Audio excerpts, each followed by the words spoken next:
Tu l'as, le deuxième bitonio? C'est un carnage.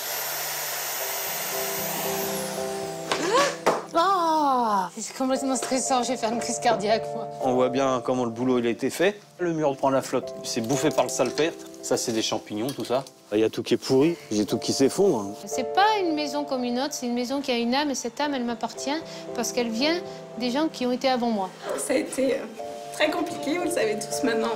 On espère vivre de nombreuses belles années ici. Voilà.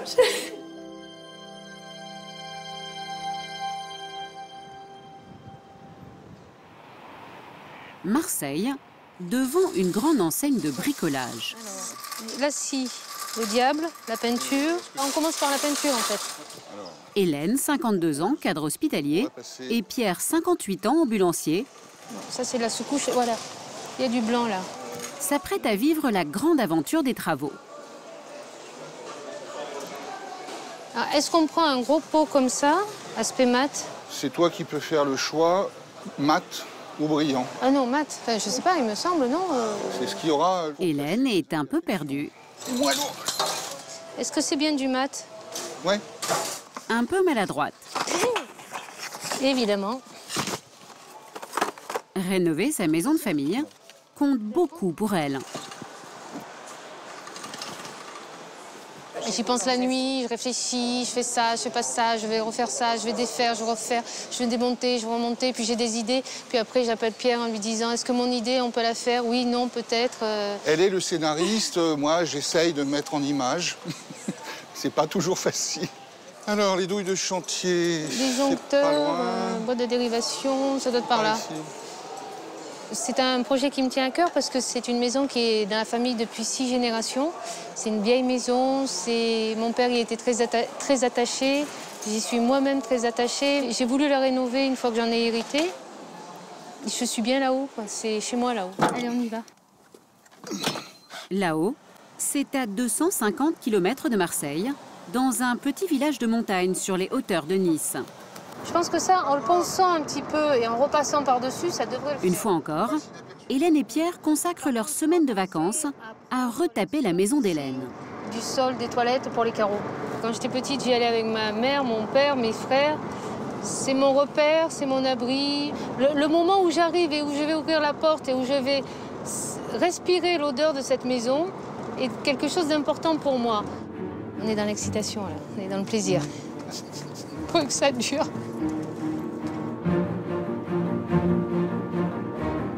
Après 3 heures de route, Saint-Martin-de-Vésubie, à 1000 mètres d'altitude, au pied du parc national du Mercantour. Leur bijou, le voici, une partie de cette petite maison surplombant le village. Enfant, Hélène y passait toutes ses vacances.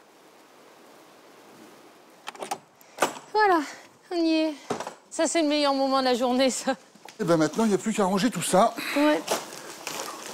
On va aller garer la voiture. Le paradis d'Hélène, 40 mètres carrés, sans chauffage. C'est juste chaud, hein? Elle y a déjà entrepris des travaux, mais il reste encore beaucoup à faire. En attendant, faute de moyens, c'est sacs de couchage sur le chantier. Ça me rappelle quand je faisais le camping avec mes parents dans une caravane, c'était à peu près pareil, quoi. Voilà, c'est camping dans un chantier, donc c'est un peu retour à l'état sauvage, mais bon, ça va, une semaine, c'est sympa. Mais c'est rigolo. Pour d'autres, camper est devenu permanent. Dans le petit village de Courpalais, en Seine-et-Marne, Caroline, 37 ans, Marc, 41 ans, et leur fils Clovis, 9 mois, profitent d'une belle journée d'hiver. Ça fait du bien le soleil. Il prend bien le soleil, il en a besoin. Caroline est employée d'une entreprise d'espace vert. Marc, gérant d'une petite société. Il y a 7 ans, ils quittent la ville pour la campagne. Mais leur rêve tourne court. Elle est belle cette maison. Une maison, je me dis que c'est pour les autres. Hein. J'aimerais bien être à leur place. Pouvoir être tranquille dans une maison, bien au chaud. Voilà, ça y est bien là. Voici leur maison. A priori, Tout pour faire le bonheur d'une famille. Un grand jardin et cet ancien presbytère de 110 mètres carrés. En 2007, le couple l'achète 150 000 € à crédit et débourse 80 000 € pour sa rénovation. C'était la maison idéale. Hein. Et en plus, la maison était pas chère, elle a une histoire. C'est l'ancien presbytère de Courpalais. J'ai trouvé ça sympa, quoi. Ça aurait dû donner un truc super bien. Ça aurait dû. Voici le résultat des travaux.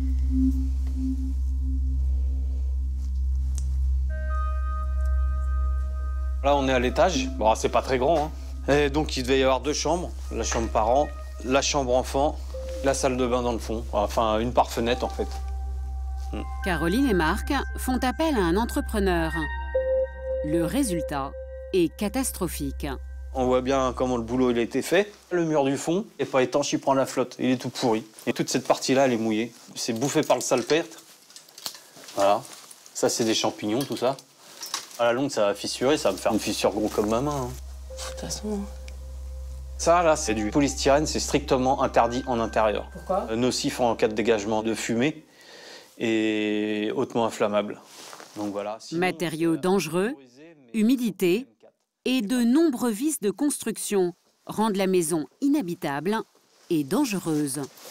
Bah alors à cet endroit-là, on devait avoir une poutre en acier pour soutenir le mur porteur. Et plutôt que d'aller acheter cette poutre, il a récupéré un bout de charpente avec un bois pourri pour la mettre ici. Il y a tout qui est pourri, j'ai tout qui s'effondre. Je sais plus trop combien. Dans le salon, le plafond risque de s'effondrer car il n'est pas soutenu par une poutre en béton armé. Ça, faut tout refaire. On peut rien faire tant que c'est comme ça. Et c'est du gros œuvre qui coûte très cher.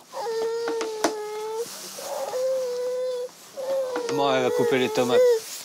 La seule pièce à peu près utilisable, la cuisine, qui ne tient que grâce à ses poutrelles métalliques. Tu veux quoi? Huile d'olive. Voilà, l'huile d'olive. Pas d'isolation, impossible de chauffer. Ce matin, il fait 7 degrés dans la maison. Rien ne résiste au froid. L'hiver, avec le froid et l'humidité, ça abîme les appareils, quoi. Avec le gel, la première année, on a perdu le frigo, un sèche-linge et une machine à laver. L'électroménager, les meubles, les fringues, même des papiers, puisqu'il y a tout qui a pourri. Voilà, on a tout perdu. Heureusement que la famille, les amis nous ont filé tout ce qu'il y a là. Heureusement, parce on n'a rien sinon. À nous, il n'y a rien. De faim. Pour rendre cette maison habitable, il faut tout refaire. Mais avec un remboursement de crédit sur 25 ans, ils n'ont pas les moyens. J'ai foutu 80 000 € à la poubelle. Enfin, c'est surtout un autre qui en profite. Je me suis fait dépouiller de tout. J'ai pas les moyens pour refaire ma vie. Je vais faire quoi? Je fais quoi? Quand vous voulez que... Ça y est, je me suis fait casser les pattes arrière. Depuis, ils vivent dans cette caravane.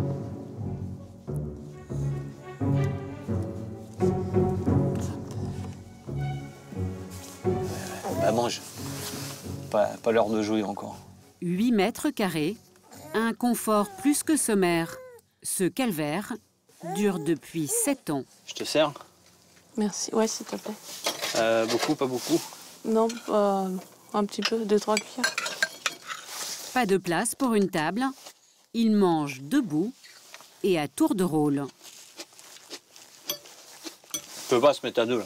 Pour manger, ça fait juste. On prend sur soi tous les jours, en fait. Et au bout d'un moment, c'est pas évident, quoi. Donc il y a des jours où je pète un câble, quoi. Maintenant, il y a Clovis, donc en fait, je me dis, on n'a pas le droit de craquer, faut tenir, quoi. Parce que lui, il est là, il a rien demandé. Tiens. Non, à cause de leur situation, non. Ils ont attendu 5 ans avant d'avoir un enfant. Voilà. Le fait d'avoir Clovis, ça change, quoi. C'est un petit bonheur, quoi. Et puis c'est la vie qui continue, surtout. Au bout de 5 ans de galère, ça donne un peu de joie, quoi. En se lançant dans cette aventure en 2007, Marc était loin de s'imaginer que son rêve allait se transformer en cauchemar. À l'époque, les travaux démarrent sans problème. Mais un an plus tard, constatant des malfaçons, le couple porte plainte pour escroquerie et abus de confiance. L'artisan, après avoir encaissé la somme, aurait arrêté le chantier et aurait mis sa société en liquidation judiciaire. Une technique classique permettant d'échapper aux poursuites. Aujourd'hui, Marc et Caroline ont appris qu'il exercerait toujours. J'ai la haine de savoir que lui, il vit bien. Il a une belle maison, ils vont en vacances et ils ont leur vie tranquille. Pendant que nous, bah, voilà, on galère, on fait rien. On n'a plus de vie, on part pas en vacances. Enfin, je veux dire, voilà quoi, j'ai la haine. Et en plus, on le laisse continuer à faire ça. Je comprends pas ça. Marc et Caroline veulent obtenir réparation. Ils ont dépensé près de 15 000 € en frais de procédure. Ce que j'aimerais à la suite du jugement, c'est qu'on récupère au moins l'argent qu'on lui a donné. J'aimerais bien déjà dormir dans un lit correct et manger sur une table. Hop, dodo. Cette nuit encore, la famille dormira dans sa caravane et Clovis dans ce petit lit que ses parents lui ont bricolé. Allez, tu fais dodo. Allez. Seule une décision de justice pourra peut-être les sortir de cette impasse.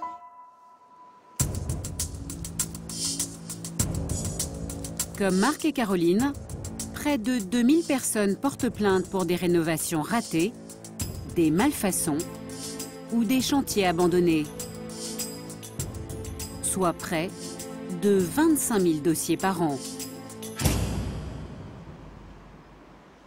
À Orléans, une jolie maison en bois et un chantier à l'arrêt. Règles et tout ça. Il revient cet après-midi. Émilie, 34 ans, responsable de communication, et son mari Emmanuel, 32 ans, logisticien, font le tour des lieux et ils n'ont pas le moral. Faire construire cette maison en bois de 120 mètres carrés sur 2 étages, c'était leur rêve. Sauf qu'aujourd'hui, les travaux ne sont pas terminés et les ouvriers se font attendre.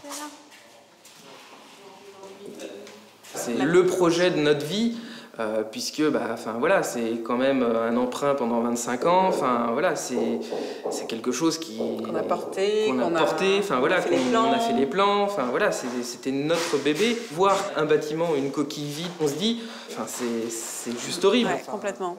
Et souvent, lorsqu'ils appellent le responsable de la construction, c'est-à-dire le maître d'œuvre, en guise de réponse. Bonjour, absent votre appel, vous pouvez me laisser un message. Je vous rappellerai dès que possible. Un répondeur. À la fin de votre message, tapez 10. C'est vraiment énervant, il est jamais disponible. Enfin, voilà, c'est très très rare qu'on l'ait au bout de la première fois qu'on l'appelle, quoi. Il y a un mois, je l'ai appelé plus d'une centaine de fois avant qu'il réponde. C'est un maître d'œuvre, il est censé être le chef d'orchestre. Et donc, voilà, de tirer les ficelles vers les différents artisans, chose qu'aujourd'hui, il ne fait pas. Voilà, nous on n'en peut plus, quoi. Voilà, faut qu'on soit dans notre aujourd'hui, maison.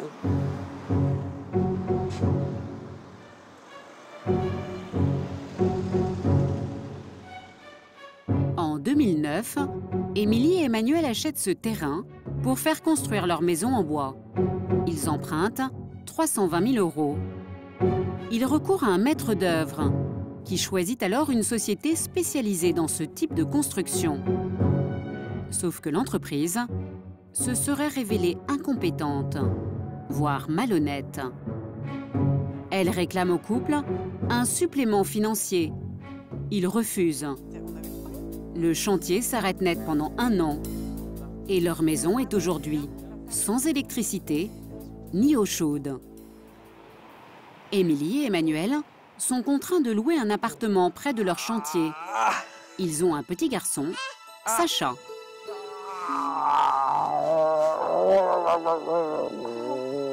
Chaque mois, le couple paie 730 € de loyer, en plus du remboursement de leur crédit.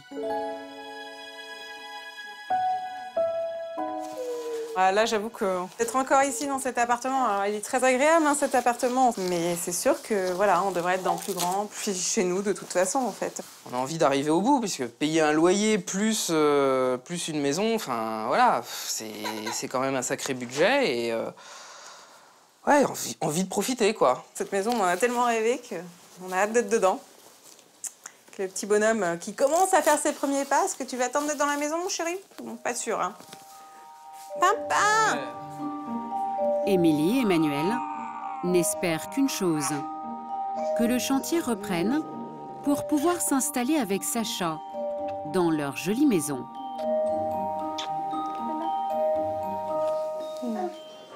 C'est donc une chèvre Tokimbo. À ne pas confondre avec... Dans l'arrière-pays niçois, c'est la fête de la nature à Saint-Martin-de-Vésubie. Hélène et Pierre, eux, sont dans leurs travaux jusqu'au cou.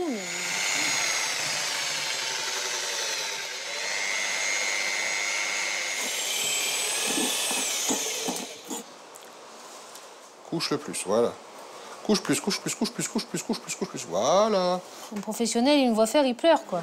Il ne faut pas se méjuger tout le temps. Alors, on la pose et on ferme comme une porte pour être dans l'angle arrivé. Ah! C'est pas grave, laisse-le couler. On le rattrapera. Voilà, c'est super. Ce qui est bien, c'est que quand on fait des travaux, on apprend à parler tout seul et dire des gros mots. Et puis alors, les gros mots, ça aide vachement, quoi. Ah! Putain, merde. C'est complètement stressant, je vais faire une crise cardiaque, moi. Je ne peux plus, là. Depuis plus d'un an, Hélène et Pierre sacrifient tous leurs moments de liberté pour restaurer la maison.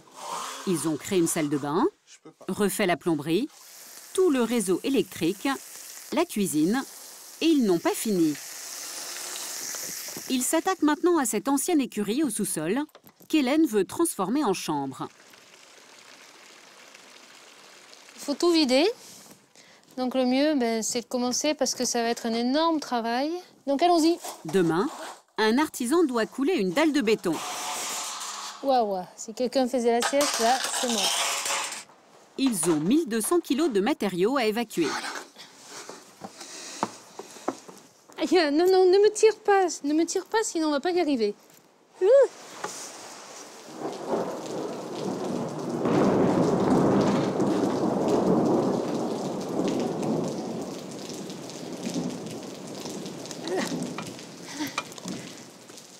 C'est lourd. C'est lourd, c'est sous la pluie, c'est galère. Dans ces cas-là, tu réfléchis plus, tu fais.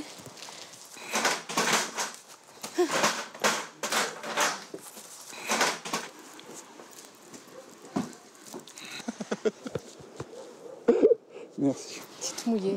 Bah oui, aussi. Nom d'une pipe. Regarde ce que je retrouve dans tout le bazar là, du déménagement. Là, tu sais la photo que j'avais mise? L'arrière-grand-mère, celle qui habitait ici. Mon grand-père qui est né ici et ma grand-mère qui est de Berthemont. 500 ans que la famille est dans la région. Et donc, je voudrais bien qu'on la remette après, mais quand ça sera fini. Ah bah sans problème. Voilà. Pour faire un lien, tu vois, entre elles, moi, mes enfants et peut-être leurs enfants à venir, si on arrive encore à garder cette maison plus tard, ce que j'aimerais bien. Et pour montrer que cette maison, elle a appartenu à plein de gens, qu'ils y ont laissé, j'allais dire leur âme, même si c'est un mot très galvaudé, et que c'est pas une maison comme une autre, c'est une maison qui a une âme, et cette âme, elle m'appartient parce qu'elle vient des gens qui ont été avant moi.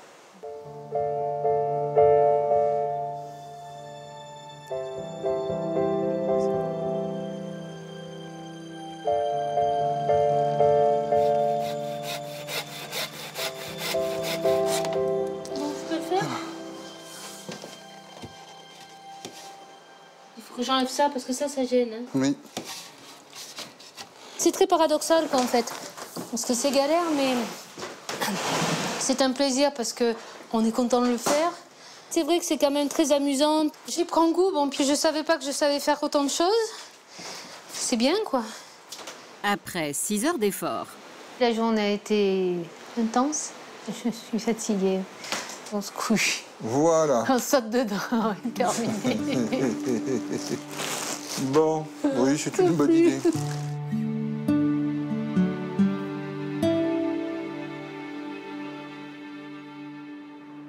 À Orléans.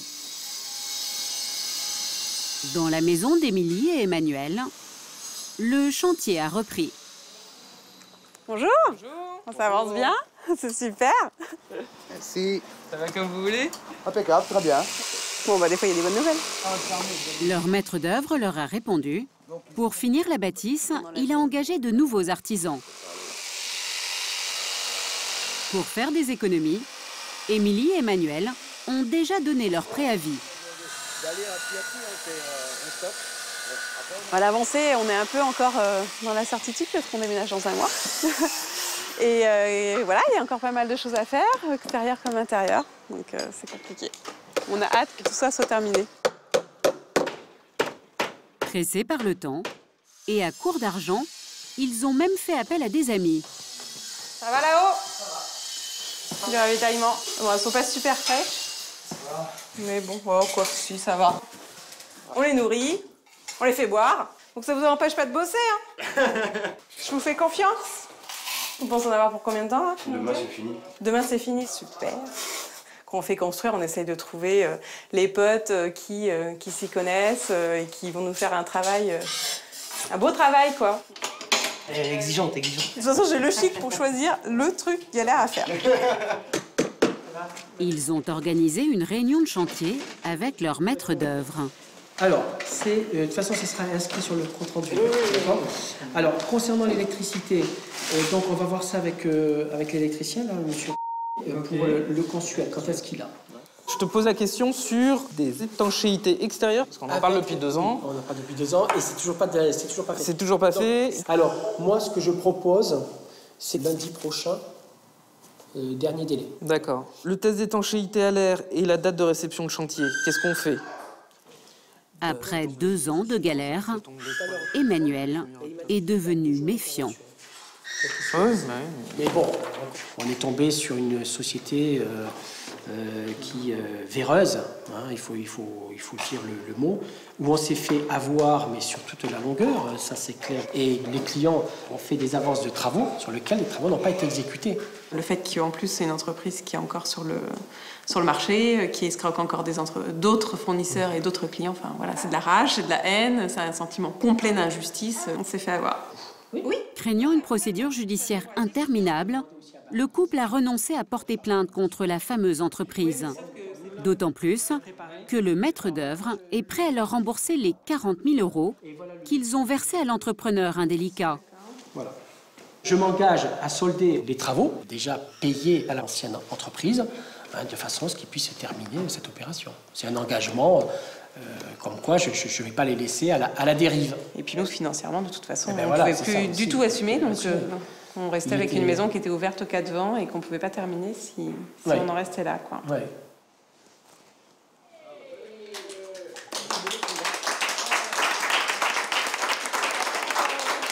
Il y a l'émotion qui arrive, en fait. Et chérie, tu vas prendre l'air là. Ah non, tu fais pleurer.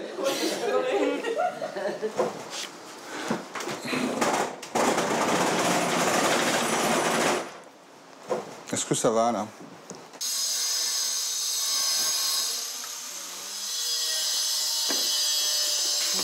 3, 4, comme ça. Après 2 ans d'attente, Émilie et Emmanuel ne veulent qu'une chose, emménager très vite dans leur nouvelle maison. Ça s'emboîte pas comme dans du beurre. De toute façon, je crois. Après, ce sera pour les conserves. Tu crois que je vais me mettre à faire des conserves parce qu'on a une maison? Ah oui? Bien sûr, bien sûr. C'est un carnage. Je ne sais pas où sont les bitoniaux. J'ai pas les vis. Alors, je sais pas si elles étaient fournies ou pas. Pas évident de monter une cuisine quand on n'est pas spécialiste. Et la hauteur? En fait, on vient le coller au plafond. C'est ça qu'on avait dit. Ce qui est stressant, c'est de se planter. Là, par exemple, on va faire un trou. Si jamais on le fait pas du tout au bon endroit, qu'est-ce qu'on fait? Là, si tu le mets, la porte ne tient pas toute seule en l'air. Merde. Nous, on l'a collé au plafond, donc on peut pas ouvrir vers le haut. Et donc... Forcément, hop! On a passé une après-midi à monter ces 2 meubles. Je me vois pas tour-démonter pour faire des trous 2 cm plus bas. Tu l'as, le deuxième bitonio?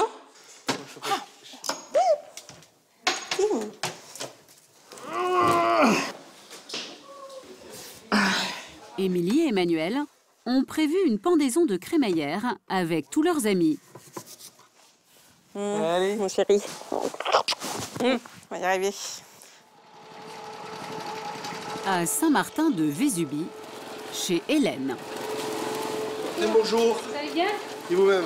Cet artisan va transformer l'ancienne écurie en chambre d'amis.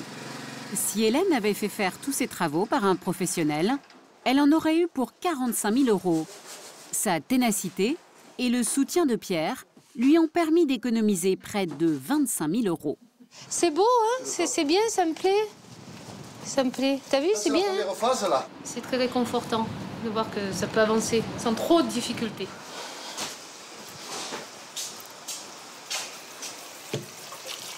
Après une semaine de travail intense. Ah, un petit air de vacances dans le chantier. Pas bien ça? Petit repas au soleil. C'est spécialement beau, le pâturage là-haut. Quand j'étais toute petite, je suis allée tout là-haut, là-haut. Et j'aimerais bien y retourner. C'est magnifique avec cette lumière, c'est réconfortant, on sait pourquoi on fait tout ça. C'est un vrai bonheur. Hélène sait qu'elle a encore 1 an de bricolage avant de pouvoir profiter pleinement de sa maison. Marc et Caroline attendent toujours le jugement contre l'entrepreneur qui les aurait arnaqués. Caroline est partie passer l'hiver au chaud chez sa mère avec son fils Clovis. Marc vit toujours dans leur caravane.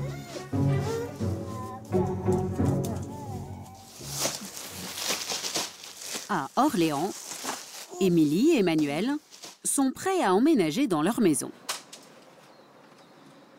Je suis excité ce matin. Et aussi, il y a du soulagement, puisque après toutes les galères qu'on a eues, c'est enfin la fin. Salut. Ça va? Déjà la doudoune? Pour l'occasion, de nombreux amis sont venus les aider à déménager. L'idéal, dégager de l'entrée déjà, les petits trucs de l'entrée pour qu'après on puisse passer les gros meubles. Cet ami très proche a soutenu Émilie pendant toutes ces années. Cuisine. Imaginez pas que ça puisse être aussi galère et aussi long. Voilà. Autour de nous, on a vu des maisons se construire, les terrains étaient vides et les gens sont dedans déjà depuis très longtemps, quoi. Donc ça fait un peu mal au cœur. Au total, la maison aura coûté 320 000 €, sans compter leurs frais de location. Mais surtout, plus de 2 ans d'attente et d'angoisse. Pendant qu'Emmanuel s'occupe de la cuisine, Attends, j'ai un carton de nouvelles. Émilie fait le guide. D'accord, donc là, dressing. Ça, c'est mon placard et ça, c'est son placard. Là, donc, ouais, le coin. On va installer le salon ici, la salle à manger derrière, la cuisine derrière. C'est vachement sympa, hein? La hauteur sous plafond. La hauteur, ouais, c'est. Je m'attendais pas à une hauteur comme ça, là. Bon, ça rend vachement bien, ça. Ouais, les petits oiseaux. C'est moi qui l'ai dessiné. Et... C'est vrai? Ouais. Ouais, l'intérieur. Elle pète. Ouais. Cool. Une autre personne est contente. C'est le papa d'Emmanuel. Il n'y avait plus personne là pour accueillir? Ça a été un peu un sentiment de culpabilité. Je me disais, bon, on les a laissés se débrouiller tout seuls. On n'a pas forcément donné tous les conseils peut-être au départ qu'il aurait fallu. Ça fait plaisir de voir qu'ils vont quand même réussir à rentrer dans cette maison. Tu sais pourquoi il y a plein de monde à la maison? Parce qu'on a emmené toutes les affaires. Parce que ça y est, on va habiter dans la maison. D'accord? Coucou, papou. Merci, bonhomme, Sacha. Ça te plaît, mon ange? Ça change avec des meubles, la grande maison. Et tata. Coucou. Coucou, Sacha. Et alors, la maison à l'envers, c'est comment? C'est bien aussi? C'est mieux? C'est mieux? Et les oiseaux, ils sont où les oiseaux? À l'envers. Ça t'éclate. T'es prêt? T'es prêt?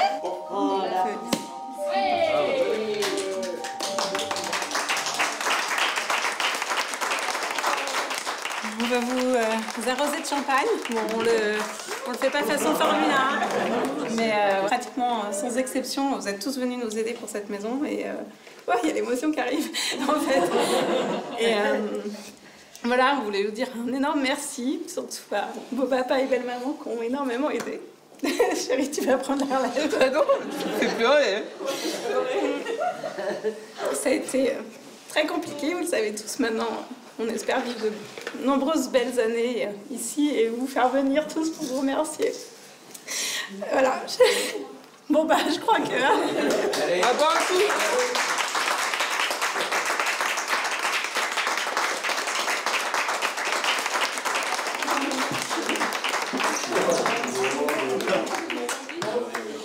On a nos meubles dans cette maison, enfin voilà, c'est notre chez nous, ça y est. Il y a notre âme. Notre chair, notre sang. Notre sueur. Notre sueur. Donc voilà, c'est ça l'essentiel, c'est le champagne. Ouais.